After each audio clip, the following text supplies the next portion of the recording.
नमस्ते विद्यार्थियों। आज हम हिंदी का चैप्टर 5 ब जीवन स्टैंडर्ड 7 का 5वां चैप्टर कविता जीवन के बारे में देखेंगे, जिसके कवि है हस्तिमल हस्ती। उनका जन्म 11 मार्च 1946 अमेठ राजसमंद राजस्थान में हुआ था। उनकी रचना है क्या कहें किसने कहें कुछ और तरह से भी आदि गज़ल संग्रह। वो गज़ल लिखते थे। परिचय। हस्तिमल हस्ती जिन्हें जाने माने गज़लकार है।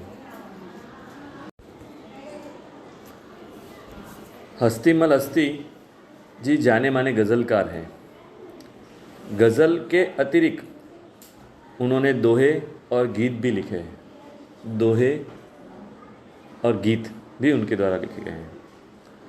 और यह जो कविता हमारे पास आज दी गई है जीवन, उसके बारे में क्या लिखा है तो वह हम देखेंगे।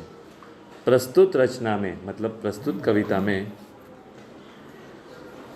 गज़लकार ने सभी के साथ, गज़लकार मतलब हमारे गज़लकार जो है हस्तिमल हस्ती, उन्होंने कहा है कि सभी के साथ स्नेहपूर्वक हिल मिलकर रहने की बात कही है। हिल मिलकर मतलब कि सभी के साथ मिलजुल कर काम करना चाहिए। हिल मिलकर मतलब साथ में रहकर जो भी हम काम करते हैं उसमें हमें अवश्य सफलता मिलती है। हम वह काम को पूर्ण कर सकते हैं और हमारा जो ध्येय होता है, जीवन का ध्येय, इस बात को हमें सिर्फ अभ्यास तक नहीं परंतु जीवन में भी उतारना चाहिए उनकी इस बात को, कि जीवन में भी हम साथ मिलकर स्नेहपूर्वक अगर काम करते हैं तो हमें सफलता अवश्य मिलती है। तो इस तरह हम यह कविता की पंक्ति देखेंगे। यहाँ कविता में हमें कुछ चित्र दिया हुआ है। एक बरगद का पेड़ जो हमने हमारे गांव में देखते हैं, वो बरगद का पेड़ दिया हुआ है। उसमें कुछ फूल दिया हुआ है छोटा चित्र में, और पानी दिया हुआ है, और कुछ ऐसा एक चित्र तीसरा भी दिया हुआ है जो एक छोटा सा पेड़ दिख रहा है, उसमें पत्ते दिख रहे हैं। इस बारे में यहाँ हमें दिखाया गया है। अभी हम इस कविता पे आते हैं। सबसे पहली पंक्तियों में हमारे पास दिया गया है सबको गले लगाते चलना, स्नेह नगर से जब ही गुजरना। यहाँ कविता में कवि ने हमारे सामने कहा है सबको गले लगाते चलना। गले लगाते चलना मतलब यहाँ गले लगाना मतलब हमें सबके साथ प्रेम और स्नेह और मिलकर रहना है। इस बात को हमारे पास कवि ने व्यक्त किया है। स्नेह नगर से जब ही गुजरना। स्नेह नगर मतलब हम जिस प्रेम की नदिया में, जिस प्रेम रूपी नगर में, शहर में हम जहाँ रहते हैं, वहाँ हमें सब साथ में रहकर चलना है।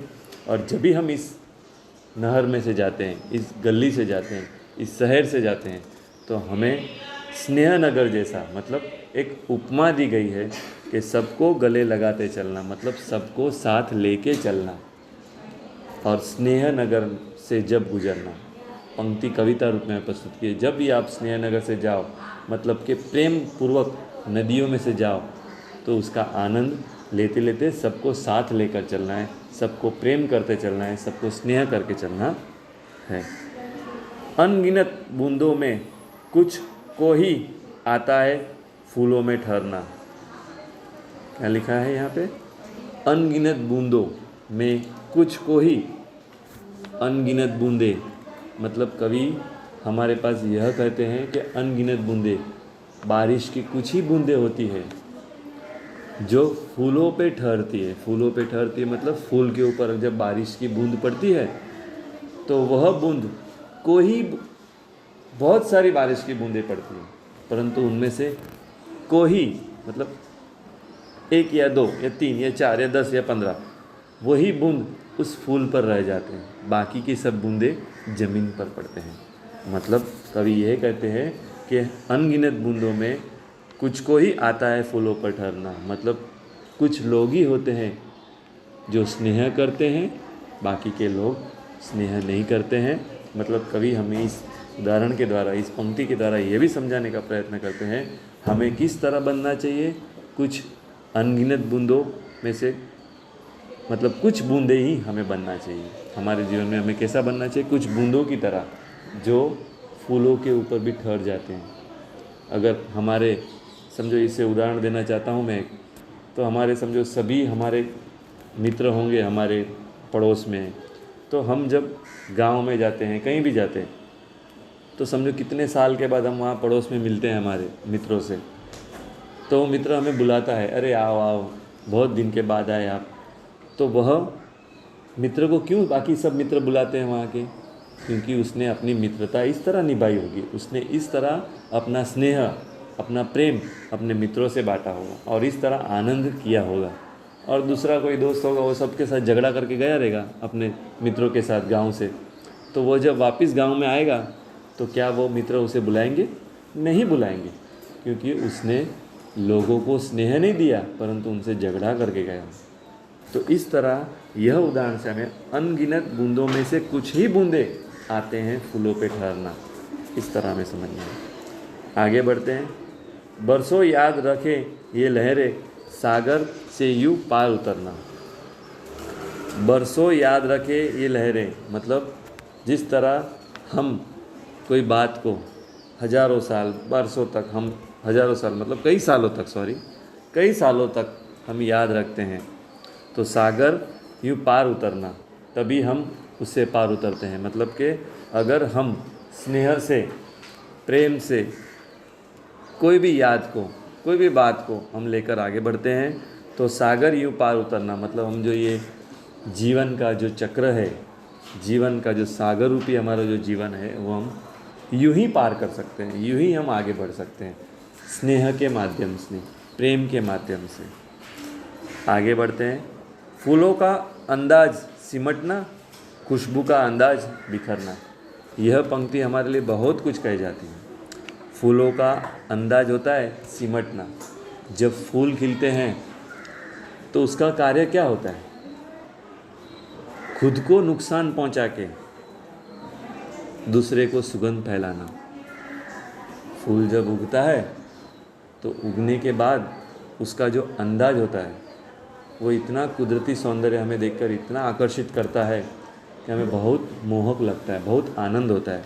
जब फूल वो सिमट जाता है तो भी अपनी खुशबू का अंदाज बिखर जाता है। मतलब खिलना और बिखरना, इस दोनों के बीच में उसका काम यही होता है कि सबको खुशबू ही अंदाज बिखरता है, खुशबू ही बांटता है, नहीं किसको, मतलब कि कहने का मतलब स्नेह ही बांटता है, प्रेम ही बांटता है, ना ही कि वो क्रोध, गुस्सा, नफ़रत जो हमारे मानवीयों में जो गुण होता है वो बांटता है।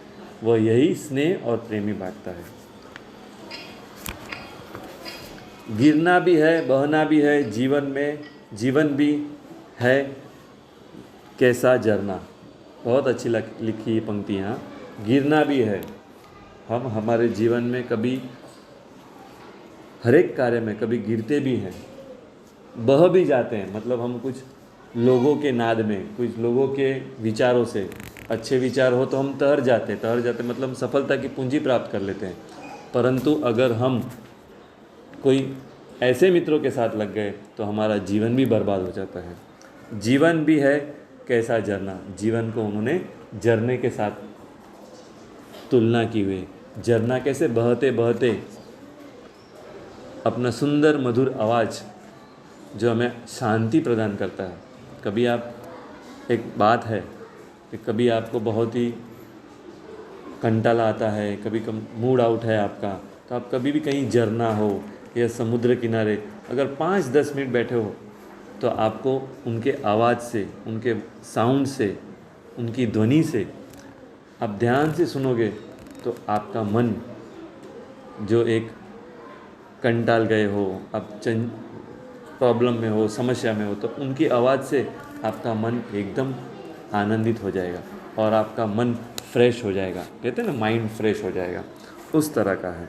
मतलब जीवन भी हमारा कैसा है, यहाँ कवि ने कहा है झरना है। झरने की तरह हमें, जिस तरह झरना अपना काम करता है उसी तरह हमें जीवन में स्नेह रूपी झरना साथ में लेकर सभी को स्नेह देना है। इस तरह यहाँ हमारे जो हस्ती साहब हैं वो हमें कहते हैं, अपनी मंजिल ध्यान में रखकर दुनिया की राहों से गुजरना है। अपनी मंजिल ध्यान में रखकर जीवन में आगे बढ़ना है तो हमें एक मंजिल, हमारा एक कुछ ध्येय होता है, हमारा कुछ हेतु होता है, हमें कुछ टारगेट करना पड़ता है कि हमें इस टारगेट से ही आगे बढ़ना है। इस टारगेट से आगे बढ़ेंगे तो हम अवश्य सफलता प्राप्त करेंगे।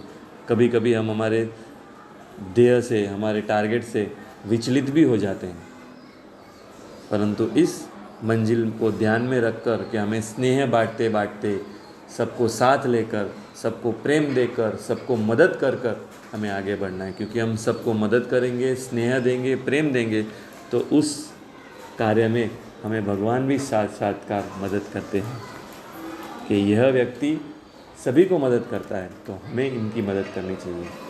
तो इस तरह से दुनिया की राहों से हमें गुजरना चाहिए।